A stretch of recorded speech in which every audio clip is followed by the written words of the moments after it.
चला, थँक्यू. सांगा ऍडव्हान्टेज, एखादा ऍडव्हान्टेज तुम्ही सांगू शकता का बरं कोणी? काही तुम्हाला वाटेल ते सांगा. आपण शिकलोय ना gas welding. Just tell me if you can. Anyone two advantages or this doesn't have any advantage? Chalo, I will write first. It can be performed without filler metal also. Is it true? हे शक्य आहे का? Without filler metal पण आपण gas welding करू शकतो का? करू शकतो का? Hello,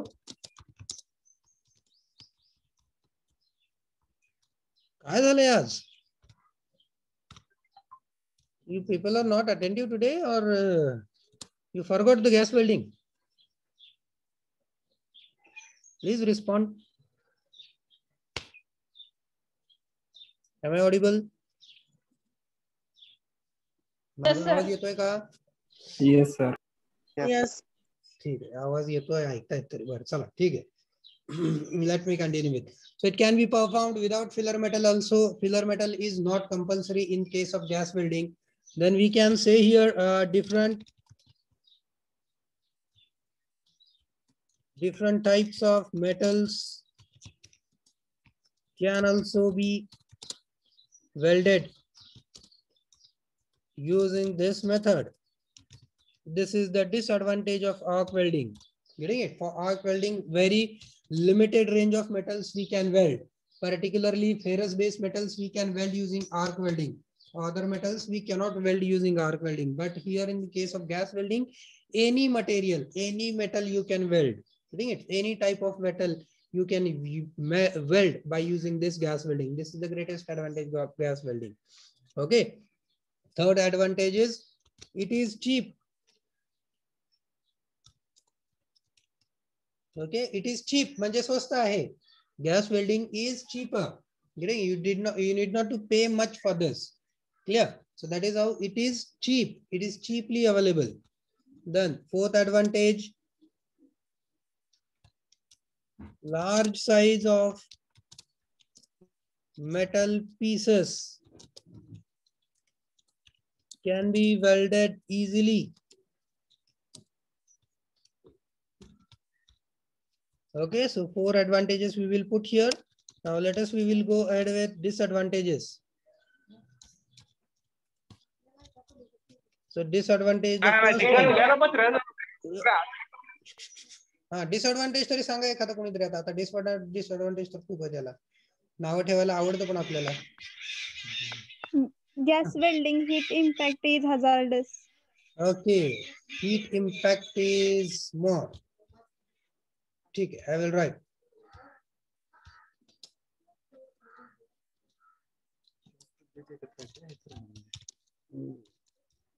Heat impact is more. Okay. Next. तुम्ही ऍक्च्युली 2 डिसएडव्हान्टेज कंबाइनली सांगितले. दुसरं असं आहे का, hazardous open flame. बरोबर ना? ओपन फ्लेम आहे ह्याच्यामध्ये. That open flame is hazardous. And second one, heat impact is more. Heat impact म्हणजे काय, की आपण ज्यावेळेस गॅस वेल्ड करतो त्यावेळेस जे बेस मेटल आहे ते बेस मेटल आपण जास्त हीट करतो. बेस मेटलचा नको असलेला भाग सुद्धा हीट होतो. त्याच्यामुळे त्या भागावरती हीट इम्पॅक्ट तयार होतो. Getting it? That is how it is hazardous open flame. Third disadvantage. Highly skilled operators are required. Highly skilled operators are required. Very correct.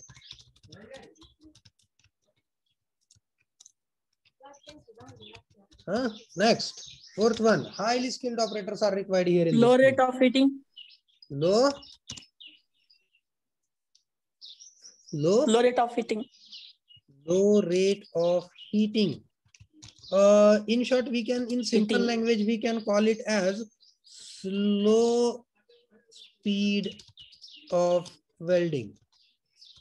वेल्डिंगचा speed slow आहे. लो रेट ऑफ हिटिंग म्हणजे काय, की slow speed of welding. Welding हळू होत आहे, सावकाश होत आहे, कारण गॅस फ्लेम न हीट होऊन ते मेल्ट व्हायला थोडासा वेळ लागतो as compare to arc welding. Arc welding मध्ये इलेक्ट्रिक आर्क, त्याच्यामुळे हीट हे हाय स्पीड न जनरेट होते, लगेच मेल्टिंग मिळतं, लगेच जॉईंट मिळतं. सो इथं थोडासा वेळ जातो आपल्याला. So first we need to heat the component, then that component will get melted and then we will get the joint. Getting? That is how it takes us some time. So slow speed of welding or low rate of heating. This is what. Okay. So this is how. Or anything else you want to add here? अजून काय add करायचं का gas welding मध्ये? अजून एक add करू शकता है ना. स्मॉल ते जाड असेल तर होऊ शकत नाही.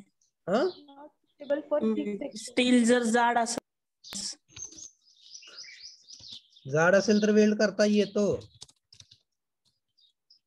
Small thickness plates cannot be welded. लक्षात घ्या, जर प्लेटची थिकनेस स्मॉल असेल तर ती है ना गॅस वेल्ड करता येत नाही. का? कारण ते मेल्ट होऊन निघून जाईल. त्याच्यासाठी आपण कुठलं वापरतो? स्पॉट वेल्ड वापरतो. Getting it? So you can mention the thickness range also here. Less than 5 mm. ज्या प्लेटचं थिकनेस हे 5 mm पेक्षा कमी आहे त्या प्लेट्स ह्या गॅस वेल्ड केल्या जाऊ शकत नाहीत. Getting it? Otherwise the metal will get melted and it will flow out. ते मेल्ट होऊन निघून जाईल. Getting it? ते राहणारच नाही तिथं. So that is how the small thickness plates we cannot weld. But लक्षात घ्या, जर थिकनेस जास्त असेल, प्लेटचा थिकनेस जास्त असेल तर गॅस वेल्डिंगच प्रेफर केलं जातं. Getting it? ज्या प्लेट्स तुम्हाला जॉईन करायच्या आहेत त्या जर हेवी सेक्शन्स असतील, त्या जर जाड असतील, मोठ्या प्लेट्स आहेत 2, तर त्या प्लेट्स वेल्ड करायला गॅस वेल्डिंगच प्रेफर केलं जातं more than arc welding. Arc welding पेक्षा गॅस वेल्डिंग प्रेफर केलं जातं. जेवढा मोठा थिकनेस तेवढं गॅस वेल्डिंगला प्रेफरन्स दिला जातो. लक्षात घ्या. Getting it? This is how. मग तुमच्या मनामध्ये येत असेल सर आपण तर ते गाडीचं चेन कव्हर तुटल्यानंतर आपण त्याला गॅस वेल्डिंग करतो, पातळ थोडेसे काय आपल्या घरातल्या पत्र्या बित्र्याचं काय फुटलं असेल तर त्याला आपण गॅस वेल्ड करतो. ते का बरं?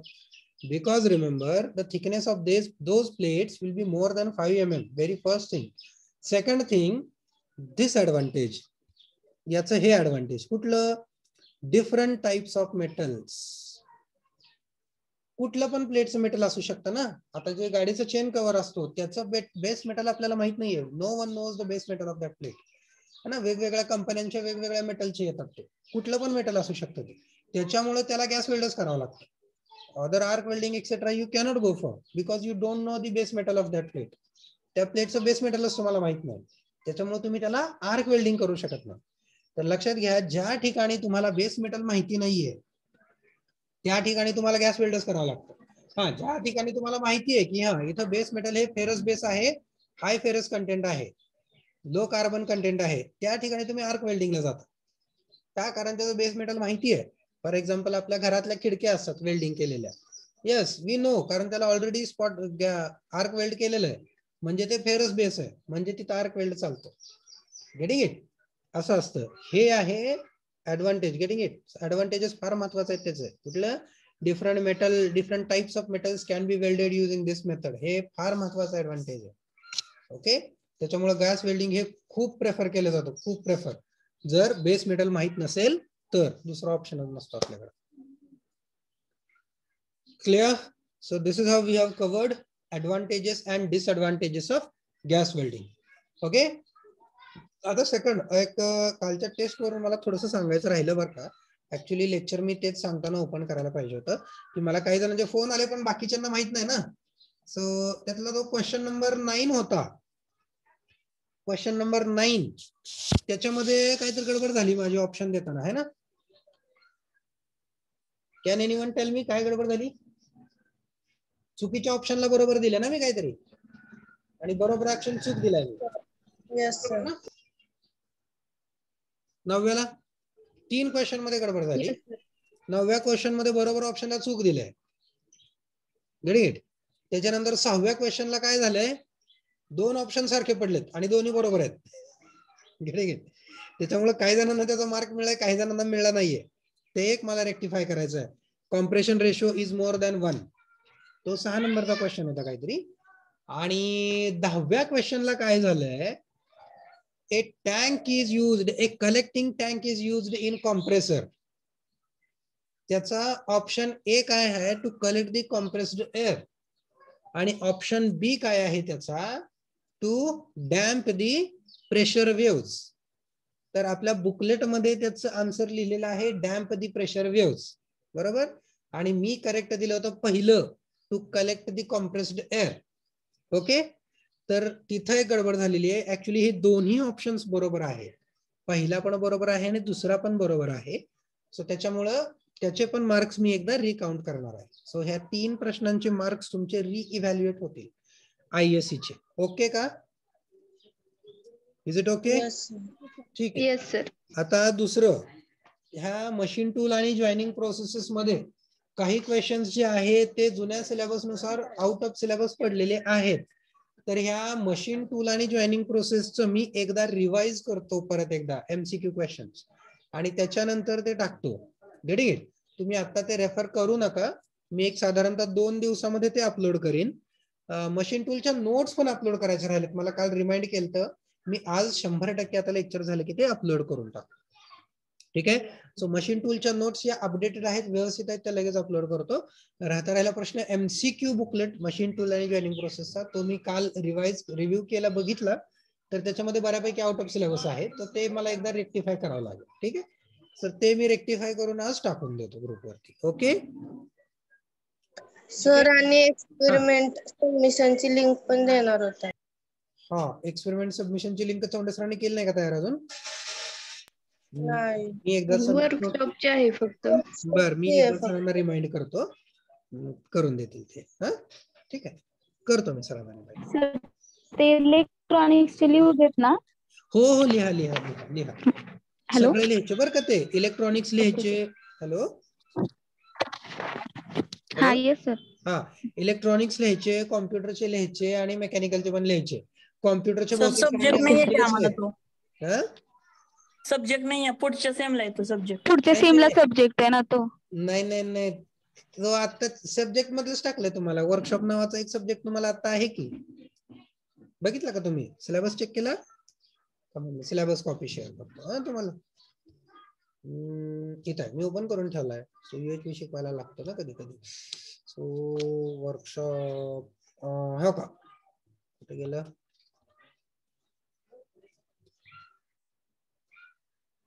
हा, क्रिएटिव्हिटी अँड डिझाईन थिंकिंग, हे पण आहे ना, ह्याचं पण लिहिता ना assignments? Yes sir. Sir, last date किती असाइनमेंट सबमिट करायची?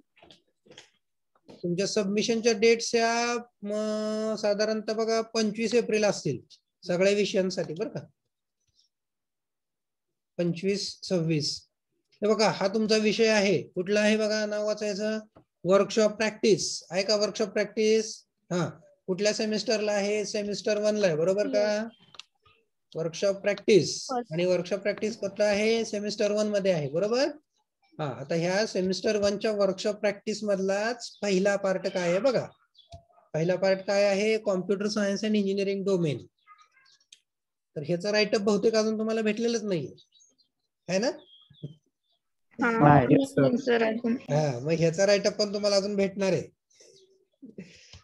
हा पहिला कॉम्प्युटर डोमेन, हा दुसरा इलेक्ट्रॉनिक्स इंजिनिअरिंग डोमेन, हा चौंडे सरांनी टाकलेला आहे फाईल. ठीक आहे, आणि हे लिहायचं आहे.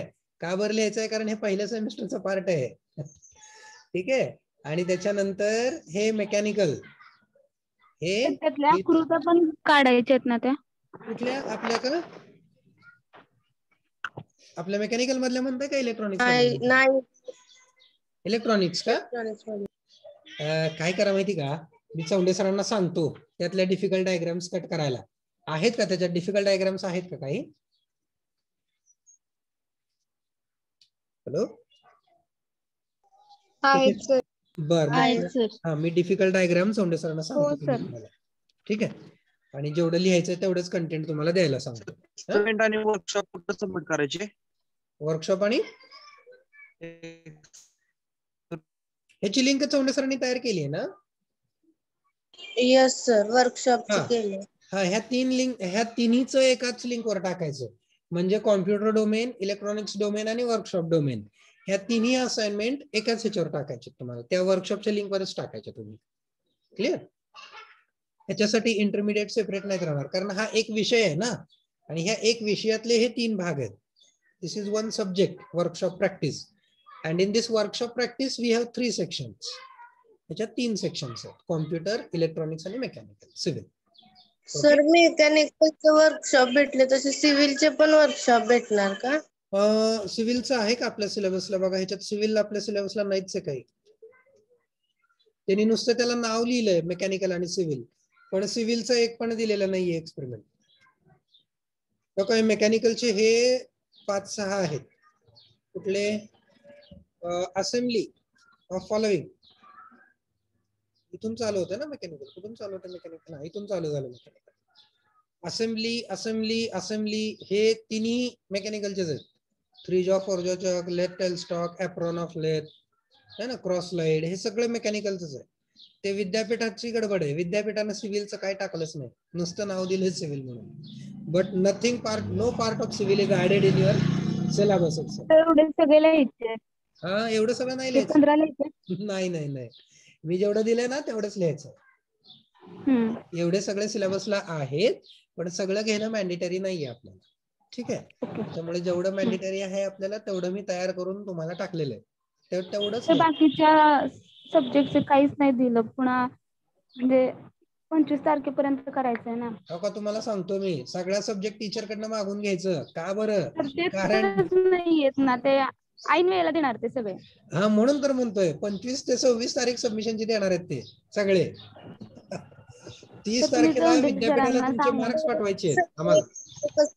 सर म्हणून तर म्हणतोय. सर सांगा चौधरी सरांना. मी सांगतो, कारण लक्षात घ्या, 30 तारखेला विद्यापीठाला मार्क पाठवायचे. जर 30 तर तारखेला मार्क आयएससी पण पाठवायचे सुरू आहे, असतील, पुन्हा एक्झाम पण आले. कॉम्प्युटरचं पण द्यायला सांगा, म्हणजे लिंक पण टाकायला सांगा आणि कॉम्प्युटरचं पण. सांगतो मी, सांगतो. ते करावंच लागणार आहे तुम्हाला, नाही काय खरं नाही. लिहिणार कधी? आपला हो सिलेबस ना. कव्हरेजच्या रेंज मध्ये आहे, आपली काय अडचण नाही. आपलं राईटअप पण करत आणलंय ना तुम्ही, ठेवू नका काय बरं. हो सर. एकातून तर मोकळं व्हा, कारण 30 तारीख विद्यापीठाला मार्क पाठवायचे आहेत. हॅलो. म्हणजे कमीत कमी 25 तारखेला सबमिशन व्हावं लागतंय. बोला. हॅलो. मार्काला असते.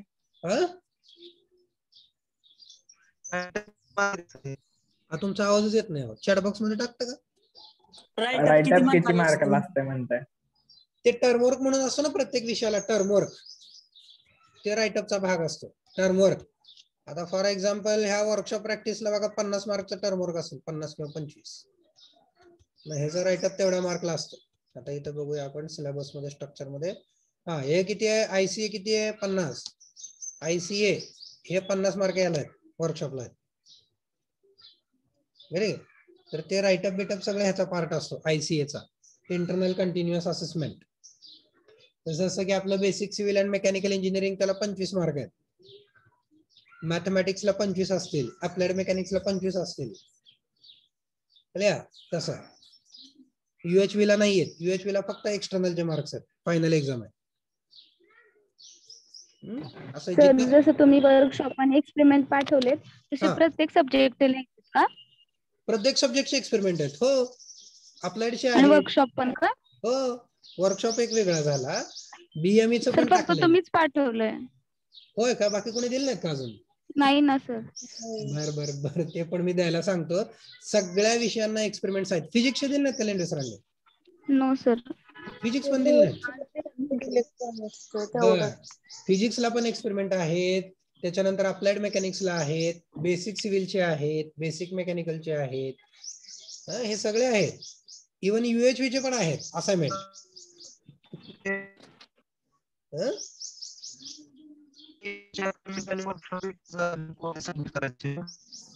तुमचा आवाज कट होतोय. दुसरे कोण सांगू शकता का मला ते काय म्हणतात? गाईज, एक सेकंद, फक्त एकच सेकंद मी आलो. I will be right, just a second.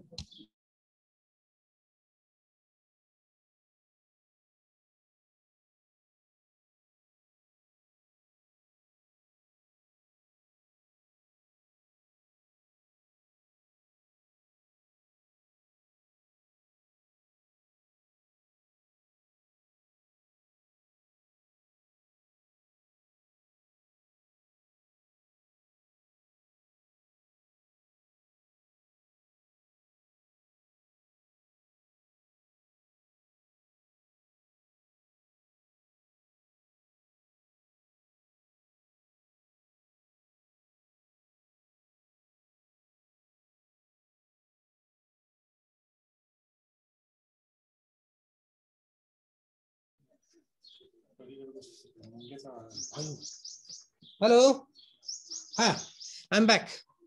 बोला काय म्हणत होतात? हॅलो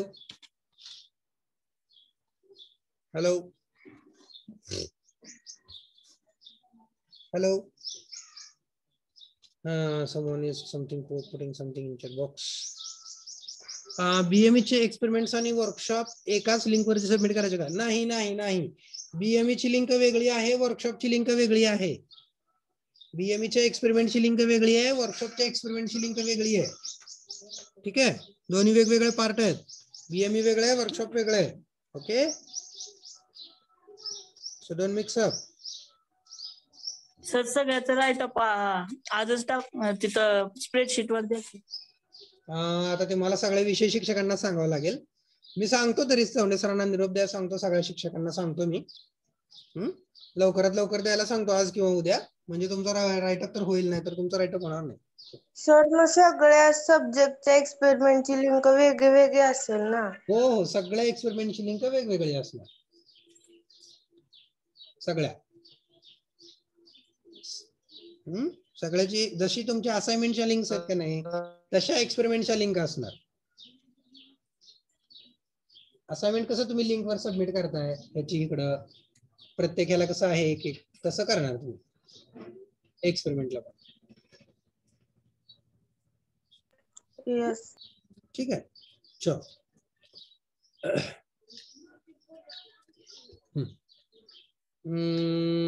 काय झालं आता आपलं, कुठं आलं?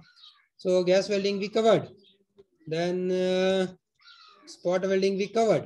Now it's turn to start with brazing. आता brazing शिकूया. Okay, so let me show you the welding video for brazing first, and then we will go with the explanation. Okay.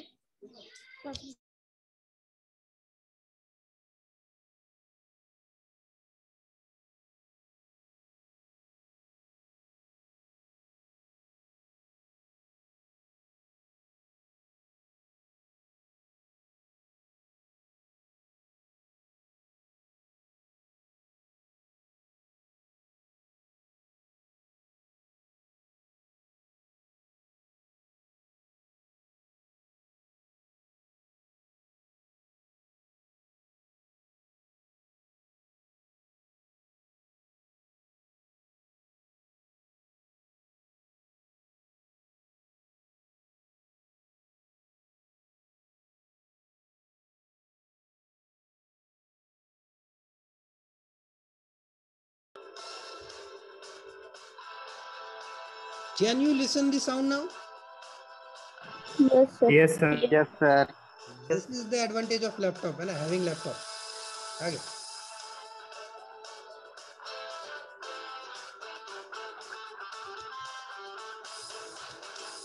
Actually, this is the advertise of flux, burger. So it is advertise of flux, and during this advertise of flux, he is going to explain us the brazing. Okay, so these plates he is going to join. या दोन plates आहेत जे की ते join करणार आहेत. Clear?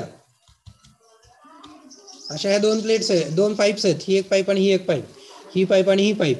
या दोन पाईप जर आपल्याला जॉईन करायचे असतील, या दोन पाईप्स जॉईन करायला ब्रेझिंग वापरलं जातं. So this is how you will get after join. Or components with very dissimilar effective thermal masses. Flame brazing can be used in a wide variety of ways. The decisive advantage compared to furnace brazing, faster heat up rate and the ability to match the temperature individually to single components. Anyone who already has experience with flame brazing using corrosive fluxes containing So this is how this guy is going to prepare the flux. Surrounding area to be brazed, or 30 grams as surface. The flux paste is so he has prepared the flux. See this, I'll explain you. ही खालची pipe आहे, ह्या bolt सहित खालचा भाग, ही वरची pipe आहे. या दोन पाईप जॉईन करायचे आहेत आणि ही जी रिंग दिसते का इथं, can you see this ring? This is the filler metal at actual. This is the filler metal. Okay, and now this guy is applying the flux over these pipes. आता तो काय करतोय, या पाईप्स वरती flux apply करतोय. Where meter is sufficient. Drying can be accelerated by ventilation or gently warming the surrounding area to be brazed. Care is advisable here. Overheating leads to a risk of the flux flaking off or falling off. So, Majority of commercially what is available this? gas mixtures Blue color, what it may be, can be used to flame and this is yellow color is given here. What is this? Can you read it? What is this?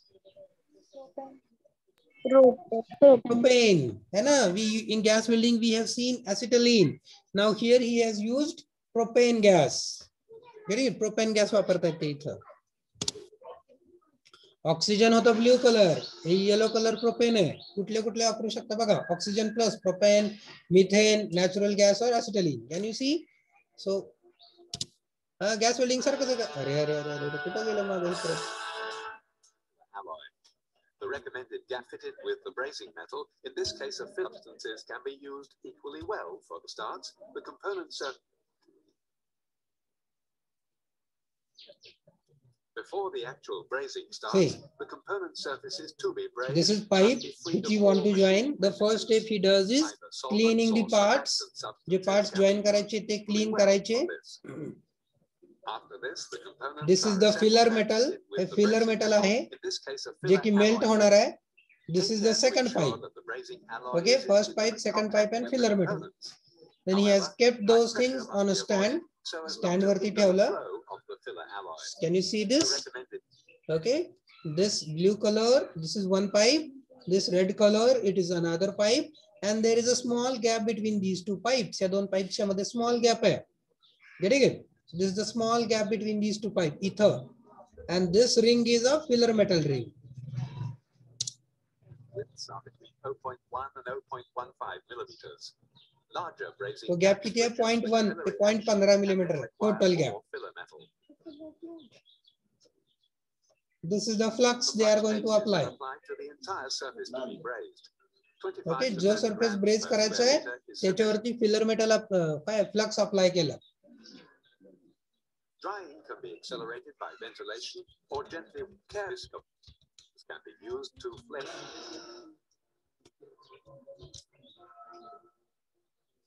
Blue color, red color. So flames are produced. Can you see the two colors? One is blue color and inner white cone is here. Okay. Are uniformly heated during the actual brazing process. At the Started to heat it. Flame must not be directed at one point for too long. This avoids overheating and burning through the material. If components with different thermally effective masses are to be brazed together, the larger component must be heated correspondingly more powerfully in order to achieve the required brazing temperature of the brazed surfaces of both parts that are to be brazed together. This is especially important for internal brazed surfaces. So पहिल्यांदा काय करतायत ते? So what they are doing at first is he pipe heat करायची आधी. Direct filler metal melt करायचं नाही. आधी ही pipe heat करायची. Getting it? Pipe फक्त काय म्हणतोय मी? Heat करायची. The metal you want to join should be heated, not melted. Melt नाही करायचं, फक्त heat करायचं. Just heat it. Interior of the component. The following must be noted when using alloys containing magnesium. Components with up to 1% magnesium can be processed effortlessly. Alloys with up to 2% of magnesium can be brazed only by quicker heat-up rates or higher flux loading. Can you see? इथं hole पडलेले दिसतात का? इथं एक hole आहे, इथे एक hole आहे. Can you see this? Okay. This is because of oxidation. Oxidation कधी? जर तुम्ही हे फ्लक्स लावलं नाही किंवा फ्लक्स कमी पडलं तर ऑक्सिडेशन होतं. So this is the oxidation. This is the defect in the joint.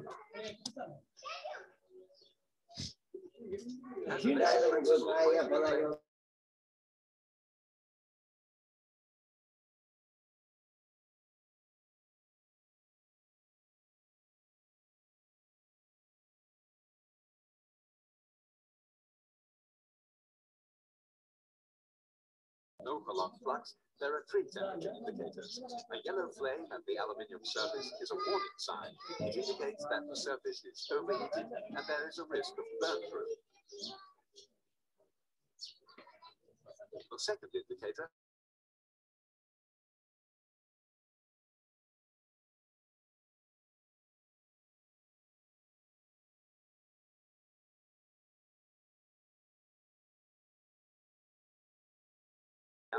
See, at 565 degrees Celsius, this is not melted. At 577, it got melted. The filler metal is melted at 577.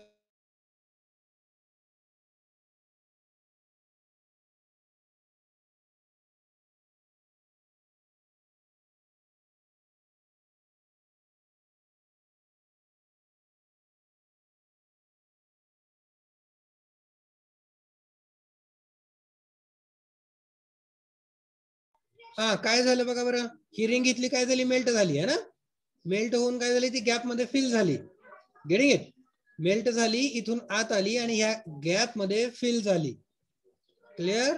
And this is how we will get a brazed joint. असा मिळतो आपल्याला brazed joint. Okay, so in detail process of brazing we will see in next. किती वाजेपर्यंत असतं आपलं lecture? 3 पर्यंत असते का? हा 3 वाजे. I was Yes, sir. like it is at up to 2:45. ठीक है, we have for still time, so no problem. Continue video.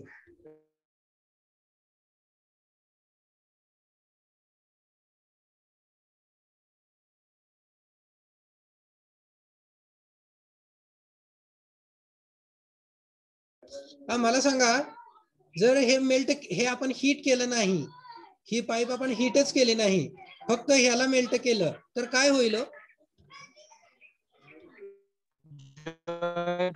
Sir ते हा सांगा सांगा.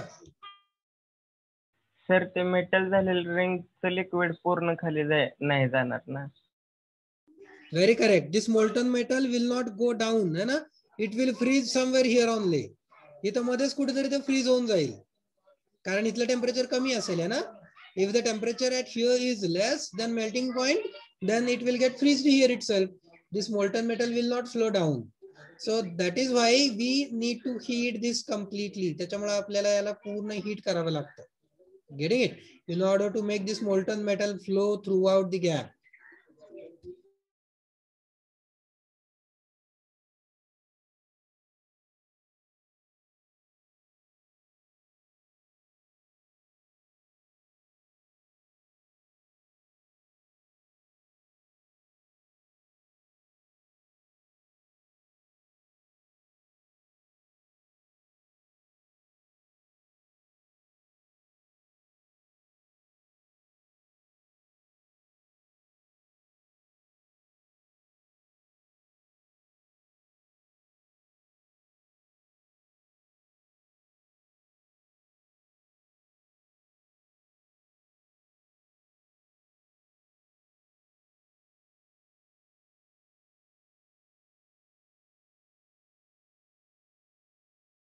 हा, so just see mass production. Mass production कसं होतं, कंपनीमध्ये ऍक्च्युअल ब्रेजिंग कसं केलं जातं ते दाखवलं येतं. Mass production.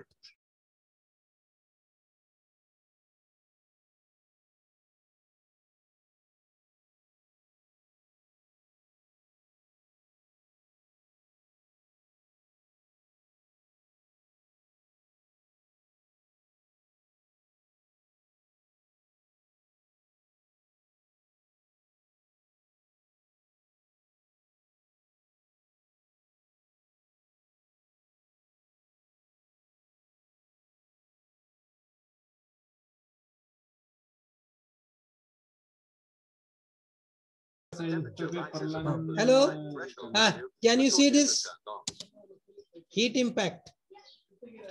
आपण बाकीचे कंपोनेंट्स पण हीट करतो ना ब्रेजिंग मध्ये, त्या हीटिंग मुळे अशी आपली बेस पाईप डॅमेज होऊ शकते. Getting it? This our base pipe can get damage. So here it is the damage caused because of heating the base pipes.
So the advertisement finished.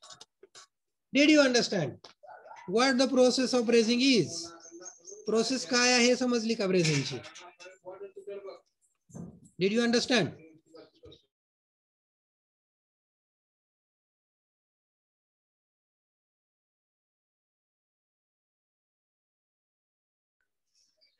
Did you understand the process of brazing? So in this PPT, I don't have process of brazing. Why I don't know. So can you tell me what is the difference between brazing and gas welding? Can you tell me? Can anyone?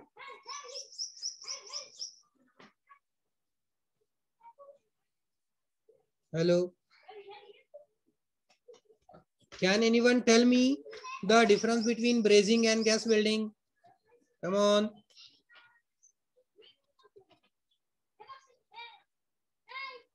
Hello. The difference between brazing and gas welding. का काय फरक नाहीये दोन्ही फरकच आहे? कमी वेळेत मधल्या पार्टला सध्या जॉईन करता येतं. बर, कमी थिकनेसच्या पाइप्स ना सुद्धा जॉईंट करता येतं. बरोबर. ओके. नेक्स्ट. थिकनेस कमी होती ना, आताच्या पाइपची थिकनेस छोटी होती एकदम. गॅस वेल्डिंग ना ते जोडणं शक्य नाहीये. सांगा. अजून anyone? Any else? Anything else? Major difference, महत्वाचा difference. Major difference, can you tell? Come on. Major difference. Sir, melt all parts. In gas welding मध्ये आपण काय करतो? वर्कपीस सुद्धा मेल्ट करतो आणि फिलर मेटल सुद्धा मेल्ट करतो. बरोबर आहे का? गॅस वेल्डिंग मध्ये ज्या प्लेट जॉईन करायच्या आहेत त्या पण आपण मेल्ट करतो आणि फिलर मेटल पण मेल्ट करतो. ब्रेझिंग मध्ये आपण काय करतोय? फक्त फिलर मेटल मेल्ट करतो. Getting it? In brazing, we only melt the filler metal. We don't melt the base metals. Base metals आपण इथं मेल्ट करत नाही. This is the brazing. आपल्या मराठीमध्ये याला काय म्हणतात माहिती का? कधी ऐकलंय का तुम्ही? मला सांगा बरं. झाळ देणे. झाळ देणे. हो सर. त्याला ब्रेझिंग म्हणतात. सोनं तारण तिथं करतात ना. सोन्याचे जॉईंट्स तयार करताना ब्रेझिंग केलं जातं. त्याच्यानंतर आपल्या घरातलं घागर, पाण्याची घागर, पाण्याचा पिंप कुठं लीक होत असेल तर त्याला पण झाळ देऊन आणतात. म्हणजेच काय करतात? ब्रेझिंग करतात. ग्रेडिंग. कधी बघितलंय का तुम्ही? घरातला पिंप जर लीक झाला तर काय करतात? है ना? तर त्याला झाळ देऊन आणतात. त्याला ब्रेझिंग करून आणतात. है ना? Brazing is used to prepare the leak proof joints. Leak proof joints तयार केले जातात ब्रेझिंगने. Getting it? So this is the difference between gas welding and brazing. Brazing is not a permanent joint. Gas welding gives a permanent joint. Brazing you can dismantle. Brazing joint तुम्ही dismantle करू शकता. कसं काय? तर बघा, ह्या filler मेटलचा melting point हा अराउंड 600 डिग्री सेल्सिअस असतो. 600च्या आसपास असतो. If you will increase the temperature above 600 degree Celsius, the filler metal will melt. Filler metal melt होतं and it will flow out. Filler metal melt होऊन निघून जाईल and you will be able to dismantle the joint. Gas welding मध्ये तसं नाहीये. Gas welding is permanent joint. तिथं base metal आपण melt करतो है ना, त्याच्यामुळे तो परमनंट जॉईंट मिळतो. हा परमनंट नाहीये. It is semi permanent joint. Clear? This is brazing. Advantages.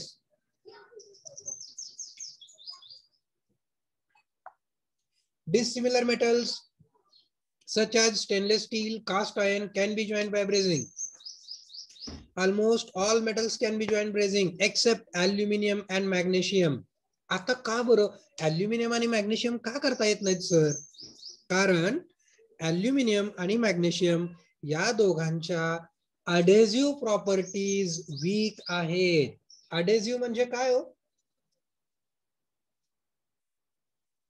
Adhesive म्हणजे काय हो? शिकलाय का? Adhesive force, cohesive force,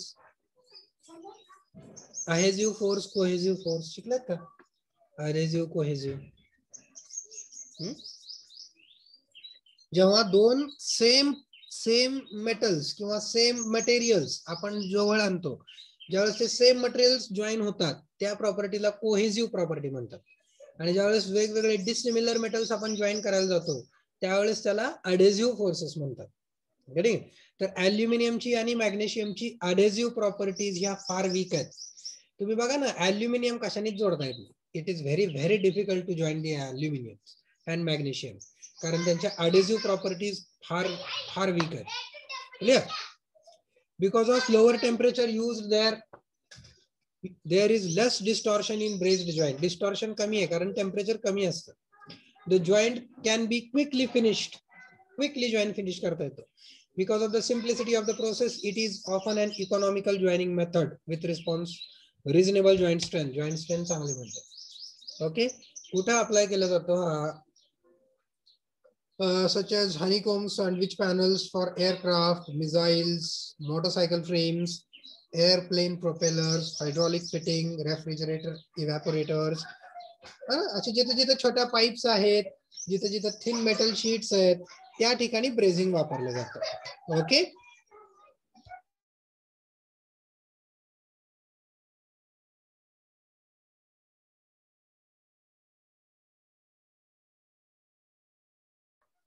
this is next point, difference between soldering and brazing. So yet we have not covered soldering, so we cannot go for the difference between soldering and brazing. So let us will stop here for today. We discussed with the brazing process. So tomorrow's lecture we will study soldering and difference between soldering and brazing. This is the end of chapter. Soldering आपल्या चॅप्टरचा शेवटचा point आहे. Okay, that we will see in next lecture. मग राहतो फक्त thermodynamics मधला थोडासा भाग.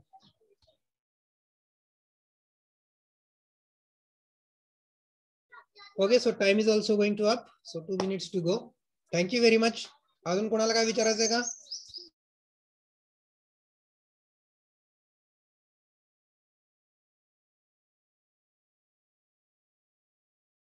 Nothing to ask. So shall I close then? ठीक है. Thank you. Yes, sir. Okay.